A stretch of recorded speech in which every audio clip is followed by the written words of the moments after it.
আজকে থেকে ধরেন লক্ষ কোটি বছর আগে, কত কোটি বছর আমরা জানি না, আল্লাহ রাব্বুল আলামিন একা ছিলেন, একা। তিনি সর্বপ্রথম সৃষ্টি করলেন আরশে আযীম। কি সৃষ্টি করলেন? আরশ আল্লাহ রাব্বুল আলামিনের একটা এমন স্বতন্ত্র সম্মানিত একটা সৃষ্টি, যেটা সবচেয়ে বড় সৃষ্টি, এর চেয়ে বড় কোনো সৃষ্টি নাই। এমনকি কিয়ামতের মাঠে এই আরশের ছায়া আল্লাহ রাব্বুল আলামিন 7 শ্রেণীর মানুষের ছায়া দিবেন। ওই 7 শ্রেণী সম্পর্কে আমরা অন্য হাদিসে পড়ে নিব, অনেকে হয়তো জানেন। আরশ সৃষ্টি করার পরে আরশটা ছিল পানির উপরে। কোথায় ছিল? পানির উপরে। সূরা হুদের মধ্যে আছে। আমি শুধু রেফারেন্সগুলো আপনাদেরকে সূরাগুলো বলে দিব, বাসায় গিয়ে আপনারা পড়বেন। প্রত্যেকটা আয়াত কিন্তু এখানে ধরে ধরে বলার সময় নাই আমার কাছে। তো আরশটা ছিল পানির উপরে। এরপরে আল্লাহ রাব্বুল আলামিন আসমান এবং জমিন সৃষ্টি করেছেন 6 দিনে। পুরো মহাবিশ্ব আল্লাহ রাব্বুল আলামিন সৃষ্টি করেছেন কত দিনে? 6 দিনে। ফি সিত্তাতি আইয়াম, 6 দিনে। এখন সৃষ্টি করার পরে আল্লাহ রাব্বুল আলামিন কলম সৃষ্টি করেছেন। কি সৃষ্টি করেছেন? কলম। ইলমের সাথে যে কলমের সম্পর্ক, এটা একটু পরে আরো ক্লিয়ার হবে আপনাদের কাছে। আল্লাহ পাক কলম সৃষ্টি করে বলেছেন উক্তুব, কলম তুমি লিখো। কলম তো আমাদের সংজ্ঞা মতো জড় পদার্থ, তাই না? হ্যাঁ, আল্লাহ পাক বলছেন কলমকে তুমি লিখো। কলম কথা বলছে, মাযা আকতুব, আমি কি লিখবো? আল্লাহ পাক বলছেন লিখো, কিয়ামত পর্যন্ত যা যা হবে সব লিখে ফেলো। এরপর আল্লাহ রাব্বুল আলামিন লাউহে মাহফুজের মধ্যে একদম from the very beginning till the last day of judgement প্রত্যেকটা কথা লাউহে মাহফুজে লেখা আছে। এমনকি আপনার কার সাথে বিয়ে হবে সেটাও, কয়টা বাচ্চা কাচ্চা হবে সেটাও। তাই এত অস্থির হওয়ার দরকার নাই, নিজেকে যা আছে আসবে ইনশাআল্লাহ। লেখা যদি হয়ে থাকে আসবে না? আসবে ইনশাআল্লাহ। সবর। তো এই জন্য মুমিনদেরকে বলা হয়েছে তোমরা কখনো হতাশ হবে না, কারণ তাকদীর লেখা হয়ে গেছে, হতাশ হওয়ার কোনো কারণ নাই। একটা প্রবণতা আমরা সমাজে দেখছি আত্মহত্যার। ইয়াং জেনারেশনকে আমরা নসিহত করবো যে ভুলেও নিজের জীবনকে বিসর্জন দিতে যান।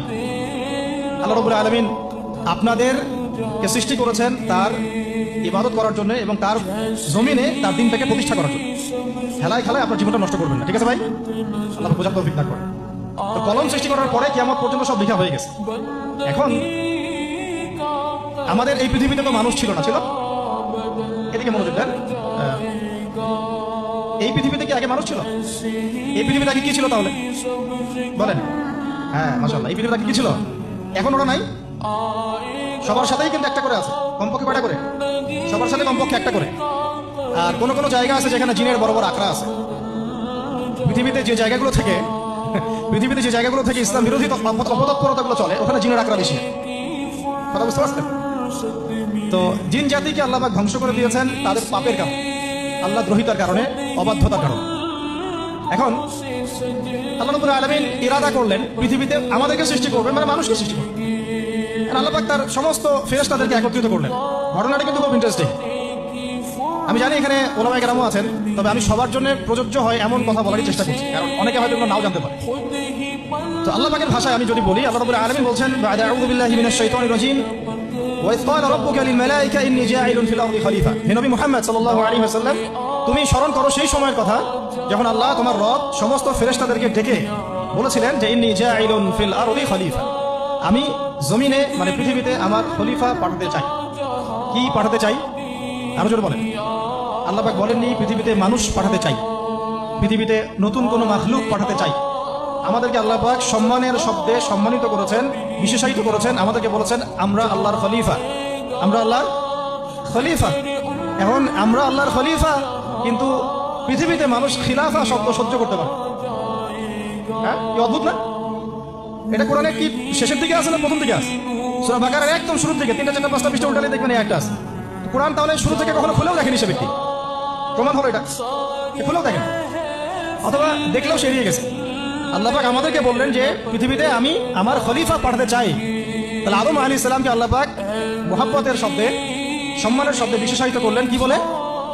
সুবহানাল্লাহ, সুবহানাল্লাহ। খলিফা কাকে বলে এটা আমি আপনাদেরকে বোঝাচ্ছি একটা দোয়া থেকে।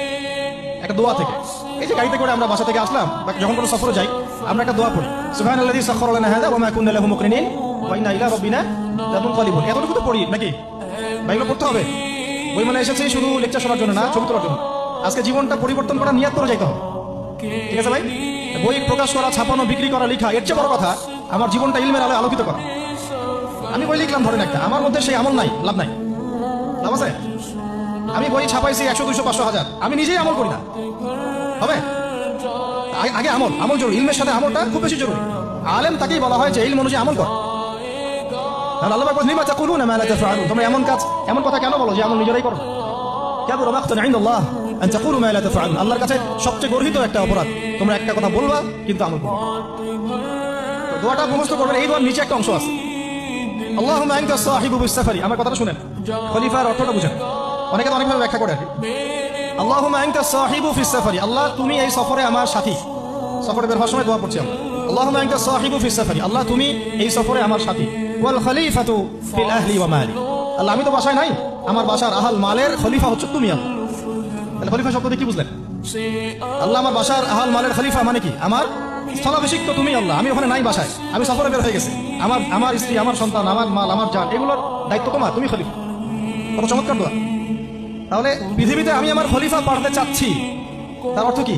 আল্লাহ রাব্বুল আলামিন এই পৃথিবীতে আমাদেরকে তার প্রতিনিধি বানিয়েছেন। সুবহানাল্লাহ, সুবহানাল্লাহ। তাহলে আমরা নিজেদের আত্মপরিচয় ভুলে গেলাম যে আমরা আল্লাহর প্রতিনিধি পৃথিবীতে, তাই না? আমরা এখন আব্রাহাম লিঙ্কনের পূজা করতেছি। আব্রাহাম লিঙ্কনের পূজা তো বুঝেন না আপনারা, এটা হচ্ছে ওই যে সোকল ডেমোক্রেসি পূজা।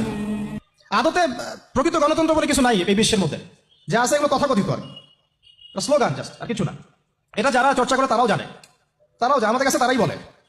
আদতে এই আপনার কমিউনিজমের কথা বলেন, এই লেনিন স্টেলিনারিজমের কথা বলেন, আপনি মুসলিনের কথা বলেন, চাইনিজ দর্শনের কথা বলেন, রাশিয়ান দর্শনের কথা বলেন, আর এই যে আরেকটা কি চলতেছে সেকুলারিজমের কথা বলেন, ন্যাশনালিজমের কথা বলেন, এগুলো একটা তাত্ত্বিক মতবাদ শুধুমাত্র। প্রকৃত মতবাদগুলো আপনি পাবেন বিশুদ্ধ যেগুলো কোরআন এবং হাদিসেই, এর বাইরে না। তো আমরা কিন্তু আল্লাহর খলিফা পরিচয় দিতে এখন দ্বিধাবোধ করতেছি। এই জমিনে আল্লাহ পাক আমাদেরকে তার খলিফা বানিয়ে পাঠিয়েছে। এখন খলিফা হলাম কিভাবে? কিসের গুণে খলিফা হলাম? প্রশ্ন নয় না? আমাদের কি 10টা হাত, 10টা পা, বেশি শক্তি ফেরেশতাদের চাইতে, যে আমরা খলিফা হলাম কিসের ভিত্তিতে? আর কিভাবে হলাম এটা শুনুন। আল্লাহ পাক বলছেন, ওয়াল্লামা আদাম আল আসমাআ কুল্লাহা, আল্লাহ বলছেন আমি আদমকে এই মহাবিশ্বের যত নাম আছে, নাউন্স, ইসম, সব শিক্ষা দিয়েছি। সুবহানাল্লাহ। এই মহাবিশ্বের যত নাম, এখানে ইসম শব্দের অর্থ কিন্তু জ্ঞান। ইসম মানে কি? এখানে জ্ঞান। মহাবিশ্বের যে জ্ঞানগুলো আছে, এই জ্ঞানগুলো আল্লাহ পাক আমাদের আদি পিতাকে শিক্ষা দিয়েছেন। আমাদের আদি পিতাকে আল্লাহ নিজে শিক্ষা দিয়েছেন। সুবহানাল্লাহ। সৃষ্টিগতভাবে আমরা জ্ঞানী ছিলাম না, আল্লাহ পাক আমাদেরকে জ্ঞান শিক্ষা দিয়েছেন।